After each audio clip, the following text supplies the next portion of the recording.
This is a 2014 Dodge Grand Caravan 30th Anniversary Edition. Under the hood, you have a 3.6 liter V6 engine. It's sitting on 17-inch tires in excellent condition with great tread. On the door, you have power locks and power windows, and you also have power seat adjustments.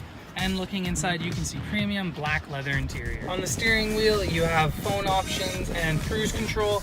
And looking in at the odometer, you can see 62,648 kilometers. The center media area comes with AM, FM, satellite radio. Again, you can pair your phone, USB and aux. You can store files. You have your menu and navigation.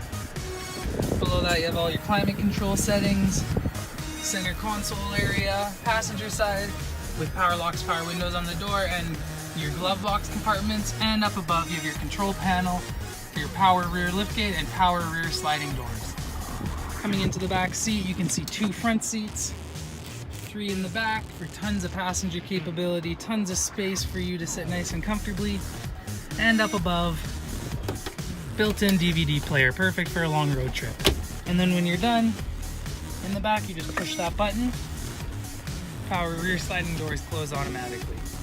On the back, you have a trailer hitch for all your towing needs. And looking in, you have a nice and spacious trunk with Stow&Go seats that you can fold down if you need even more space. And when you're done, power liftgate, push the button, closes automatically. And that's the 2014 Dodge Grand Caravan 30th Anniversary Edition. If you like what you see, come on down to Tower today and take it for a test drive. Or give us a call at 403-278-2020 for more information. Thanks for watching, and we look forward to seeing you.